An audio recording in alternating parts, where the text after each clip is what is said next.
Welcome back to Valley Boys TCG. I am CK and I am finally back on the Battle Spirit Saga gameplay video. It has been a good amount of time. I've spent too much time away. So we finally got some gameplay to show you from set 2, although there's not much set 2 to show in this game if I'm being honest. So we have a red aggro list against a yellow blessed unblockable type list is what I'm running on the right side. So my opponent starts with the Dragno there, and we got the Hippo coming down on my side. So honestly, Battle Spirits has been kind of dying down recently. A lot of people are worried about the game dying. Locally, we have been hit or miss on firing on tournaments. This particular night was a 4-man round robin, so we had a low turnout, so we decided to have some fun, play some stuff anyway, even though it was only the 4 of us. But truth be told, I think with the announcement of the recent ban list, which is going to really shake things up meta-wise, I think that's going to help bring more people back to the game. A lot of people did not like the Axe Spider, did not like Netherworld Depths just in every single list. So with the new ban list and the hit to Pterosaur losing over Raptidon, I think that's going to help reinvigorate the community. So we're hoping to make a comeback here. So we see another Dragno Trooper on my opponent's side, and I match him by playing another Hippo. We're basically doing the same thing turns. Here we drop the Gleam of Hope. It's one of my favorite cards in yellow. I don't know what it is, especially for Luster. Give it a little boost, but get that card draw in. So here we go in. We swing with the Hippo. He decides to block it, and then he triggers a landmine, which is such a good play here. Keeps his life up, and then destroys my other little Hippo. And so we're back to where we were turn 1. And, you know, red aggro is an interesting list. I think his list was a little incomplete this time. We see another Dragrong Trooper come down, his 3rd one already. So clearly he's drawn into some questionable draws, some iffy draws. We take life. Now, Blessed is such a fun deck because it can make a comeback out of nowhere. Here we're down. He's got 2 on board and 5 life still. On our side, we've already taken 2 damage, so we're down to 3 life. But Blessed just has a way to just come back out of nowhere. So here we hit the Exhaust Nexus. We throw all our cores into it to Exhaust Nexus, clear his board, and then we hit him with the Hippo to now balance us out. Now we're 4-4. And we've cleared his board, and we have essentially one reduction on board going forward. So we're in a good position here. We're in a really good position, but here we see where he can just kind of make a comeback. That Rain Needle really was a threatening aspect, but then he drops the Boar here to get something else back. And he pulled the Dragron Trooper back, which I expected him to just drop another Dragron, but instead he goes for the Nexus, which will set him up for some sticky reduction on board. And so puts us back to 3. We drop the Ginger Bloom. Those 0 costs from the Elemental Spark come in handy. And then we see another Hippo on our side. So I guess we're not too different. But this is going to make things interesting. So we decided to core up so that we keep our Eagle to be able to give all our Blessed Spirits unblockable, which is going to be nice. So really we can swing in with the Hippos.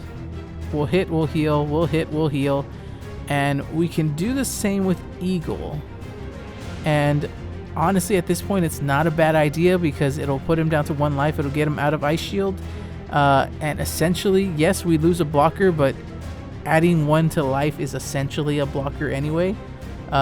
Moving our life up is the same thing as blocking. So I think the smarter move is we should have hit him with a dual Eagle. But for whatever reason, we didn't.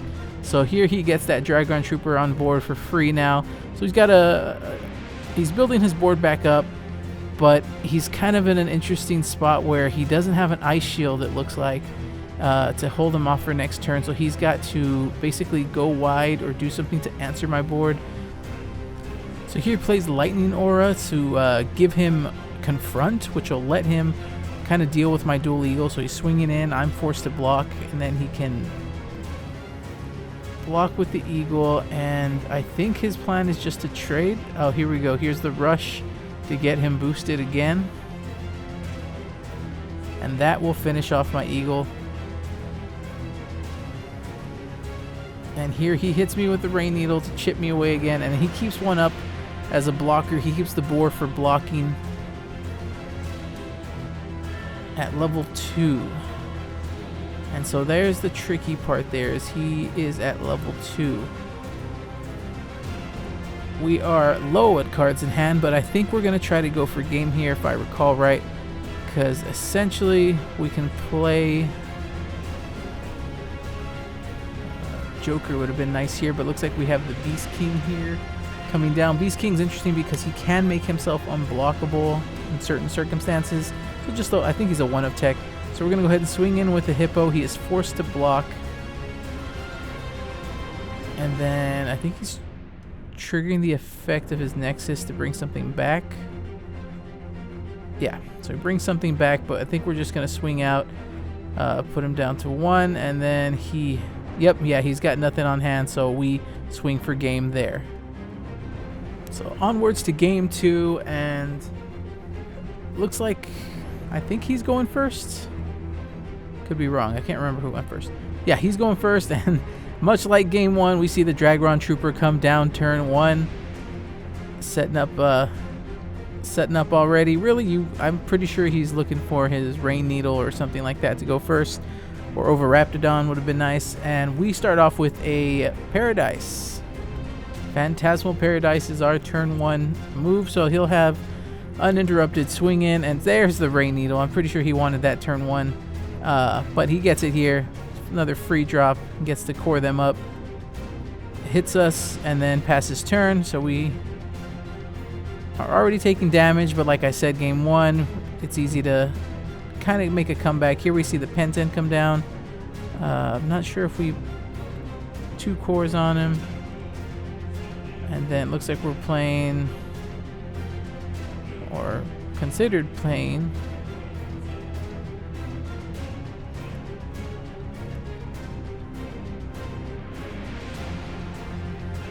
I don't remember what the play was here. These games were a little far back. It's taken me so long before I gotten to have a chance to edit. So here we see the Crocodile come down. Crocodile's such a fun little Fabled Beast that we've got this set, Blessed and Fabled Beast, so it does a lot for the deck. So here we see Crocodile come down. We get to draw a card. We set a burst, so we probably drew into a nice burst there, thanks to the Crocodile drop and Phantasmal Paradise. And then the Radiance, Topaz Radiance, since we have 3 symbols on board, we get another card draw and a boost since we lowered the Crocodile down to core up Penton.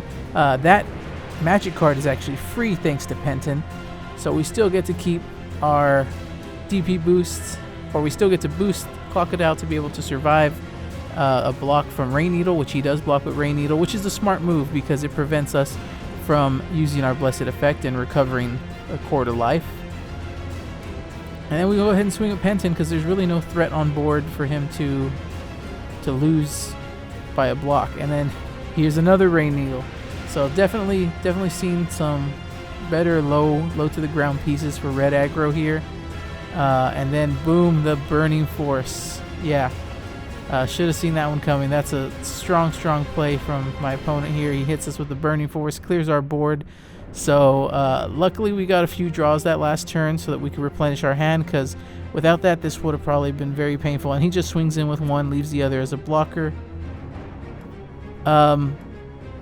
That's probably the right move depending on what he has in hand, but at the same time I feel like if you're red aggro you want to just start hitting, but I guess he doesn't want to core me up too much. But taking into account that yellow or Blessed is going to recover a lot, you got to try to hit them as quick as possible before they can recover all that life back, in my opinion. And so, we hit him with an Exhaust Nexus, just like game 1 to clear board. Exhaust Nexus is still so good, especially with a low to the ground card like that in aggro. And then Penton is free to chip away. So we're tied here at 3-3 life, and we've cleared his board, and we have one little Penton on board. So he drops the Volcanic Canyon, something that he probably needed much sooner. And then a Flamefish. Flamefish, such a fun splashable card. Definitely a set 1 staple. I think a lot of decks use it as a little tech card. He cores it up,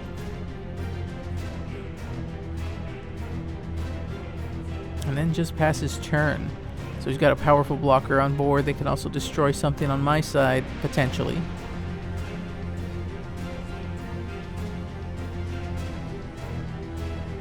So it looks like we don't have any more Fabled Beast, or else we would be playing something now for a card draw. And, ooh, the Arcana Knight. So that would have been nice if we still had a Blessed Spirit on board. Arcana Knight gets a lot of good draw value when we get a good board going of Blessed Spirits. And looks like we're swinging in with a Penton. We're going to Lightning Arrow in the Flash effect. Oh, this is good. So now Lightning Arrow is a 1 cost, and it makes it so that his Flamefish can't block any of my attacks, putting us, making us able to set him down to 1 life. On top of that, it looks like that wasn't a Ice Shield set because he didn't trigger it. So now he's down to 1 life, so we are sitting really, really nice right here. Looks like we're going to end up going for game right here next turn because he's just got a Flamefish on board. He puts a second Flamefish out now, and he cores them up, which honestly, I'm not sure if I would core my Flamefish up. I will keep them defensively so they can die. Well, I guess here, because he's going in, he checks, puts me down to 2 life, and then ends turn because he needs at least 1 blocker, and I'm not sure what else he has set. I believe my hand is getting a little thin at this point. Here we pay to hit the Somersault, and that's going to end it. Somersault makes it so his level 2 spirits can't block my yellow, so I'm able to swing in for game. And that does it. Hope you guys enjoyed the gameplay. Hope you guys come back next time.